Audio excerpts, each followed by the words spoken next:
Absolutely not. Let me be unequivocally clear about that. And watching this clip, I couldn't help but think how ironic that Whoopi Goldberg and Joy Behar and the rest of the ladies on The View spend their time calling Republicans the conspiracy theorists. The View just got wrecked, legally, publicly, and permanently.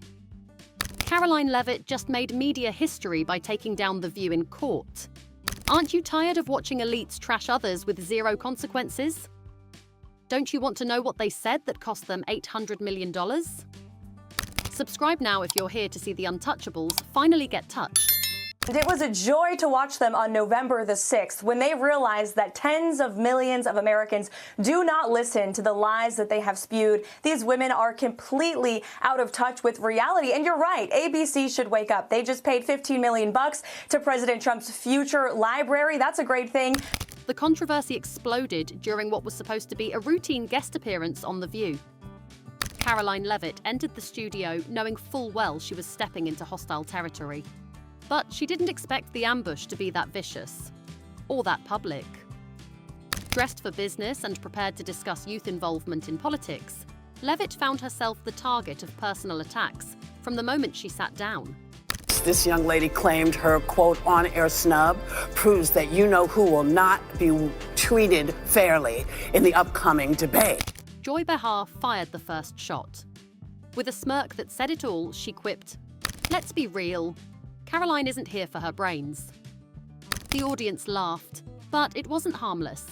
Seconds later, she doubled down. Trump probably thinks she's a 10. It was a clear attempt to reduce Karoline to nothing more than a political prop. Sunny Hostin followed up with her own dig. "Let's not pretend this is merit-based. She's a poster girl for privilege." That line hit hard and set social media ablaze. But it was Whoopi Goldberg who delivered the fatal blow. The quote that would become the centerpiece of the $800 million defamation lawsuit. Arms folded, she said bluntly, "Without wokeness, you wouldn't even have a job." The cackling witch herself, Joy Behar from The View, whose jealousy is something to behold. Here is her assessment of Trump's new White House press secretary, Karoline Leavitt. I think she's probably been put in there because, according to Donald Trump, she's a 10. That sentence was the match that lit the fuse. The clip went viral within hours. Hashtags like The View Unhinged and Justice for Karoline dominated trending tabs. Yet, despite the storm, Karoline remained composed.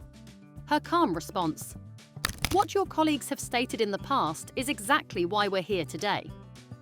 And just like that, the legal battle began. Karoline Leavitt's $800 million defamation lawsuit wasn't just bold, it was brutal. Filed within 72 hours of her View appearance, the suit accused the show's hosts and producers of orchestrating a premeditated character assassination under the guise of daytime television. Her legal team released a scorching statement. This was not spontaneous commentary. It was a coordinated media attack designed to humiliate and discredit our client on a national stage. Yeah, I would like this young lady this is her first job, I would like her to do a little homework. Because she said something yesterday that really pissed me off. And that was, she said, there will be no wokeness here. Oh, yeah. Let me explain something to you. Because without that wokeness, you might not have that job. Karoline herself remained calm but firm, telling reporters, "I showed up to talk policy. They showed up to destroy my credibility. That's not debate, it's defamation." The lawsuit cited specific quotes, segment scripts, and leaked internal communications that painted a chilling picture of intent. It wasn't just about what was said. It was about how deliberately it was planned. From Joy's brains comment to Whoopi's wokeness jab, the complaint laid out a timeline of calculated humiliation. Sources close to ABC confirmed panic behind the scenes. Legal teams rushed to lock down footage. Producers lawyered up. And for the first time in years, The View wasn't laughing. The case was real, the evidence was damning, and Karoline had just dragged the biggest names in daytime TV into the legal fight of their lives. Inside ABC headquarters, chaos erupted. Executives scrambled into emergency meetings, legal advisors were flown in, and crisis PR firms were activated overnight. The network that once proudly flaunted The View as a ratings juggernaut was now grappling with potential reputational ruin. We knew it was bad on TV, but we didn't expect a lawsuit of this scale. One insider confessed anonymously, "This wasn't a gaffe. This was coordinated, and now we're exposed." Senior executives reportedly considered suspending key producers and even hinted at pulling archived segments from syndication to minimize liability. One top-level source admitted, "We underestimated Karoline. We thought she'd take the hit and move on. We were wrong." Meanwhile, conservative circles rallied hard, labeling the incident a reckoning for legacy media. Trump world influencers began amplifying the story, calling it the beginning of the end for leftist media intimidation. With social media exploding and headlines stacking up by the minute, ABC wasn't just managing a PR disaster, it was facing a full-blown legal and cultural crisis. And Karoline? She wasn't backing down. While ABC scrambled to contain the crisis, Karoline's legal team fanned the flames with precision. They weren't backing down. This wasn't about a quick settlement or a half-hearted apology. This was war.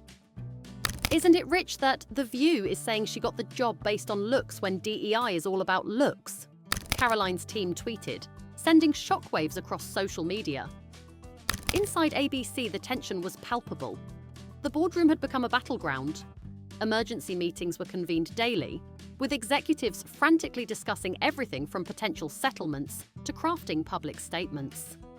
But behind the closed doors, a far more sinister word was whispered: cancellation.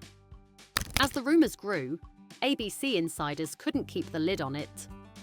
The word cancellation was circulating in hushed tones. Employees overheard snippets of conversations, and texts began to leak. Word quickly spread, and the conversation was picked up on Twitter. What was once a powerhouse of daytime television, The View was now teetering on the brink of becoming a legal liability. The show that had ruled daytime TV was now fighting for its survival. And then, the fallout began to ripple through the View set. Whoopi Goldberg, the queen of clapbacks, the untouchable moderator, was the first to crack. Whoopi, who once said, "I've said worse and walked away fine," suddenly found herself in a different reality. According to multiple sources, Whoopi reached out to a former colleague, a person who had worked with both her and Karoline, and sent a message that was, by all accounts, soft and almost nervous. "Can we sit down and talk? This doesn't need to go further." But it already had. Next up was Joy Behar. The woman known for being unapologetically brash on air was reportedly desperate behind the scenes. Joy allegedly reached out to one of Karoline's lawyers, asking if there was any way to resolve things without more damage. She offered to write a statement, or even issue a public apology. It was clear, Joy was scared. As for Sunny Hostin, well, Sunny knew exactly what was coming. As the only trained legal expert on the show, she wasn't waiting around for a public apology. She was on the phone with her own legal team. She even asked if she could be removed from the lawsuit independently. Karoline's team didn't blink. The internet didn't just react, it exploded. Within hours of Karoline's appearance on The View, clips of the confrontation were everywhere. TikTok, X, Instagram Reels. Viewers were stunned, and influencers jumped in with takes ranging from outrage to celebration. Some called it the slap of daytime TV, while others hailed it as, finally, justice on live air. One viral TikTok reaction read, "When you invite a lion and act surprised when it roars." Karoline Leavitt. The View meltdown. Reddit threads lit up with frame-by-frame breakdowns of the episode. Body language experts chimed in. Lip readers claimed a producer muttered, cut it now," and audience reactions were replayed like a courtroom exhibit. Social media comments flooded in.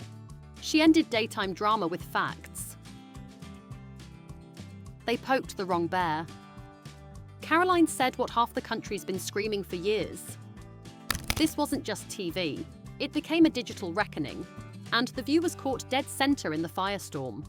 And through it all, Karoline didn't budge. She didn't soften. She didn't blink. Instead, she stood tall, a beacon of resistance against a media giant that had for years operated with unchecked bias. This wasn't just about a lawsuit. This was about exposing the playbook of performative media bias. She made The View answer for years of arrogant, biased attacks.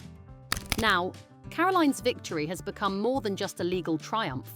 It's a cultural moment, a watershed moment in the ongoing battle for fairness, integrity, and respect in the media. It's a moment that proves that even in the face of immense power, someone can still fight back and win. What do you think? Do you think Karoline's win is just the beginning of more media giants being held accountable? Or is it just a one-off that won't change the game? Drop your thoughts in the comments below. And don't forget to subscribe for more inside gossip and the hottest celebrity news.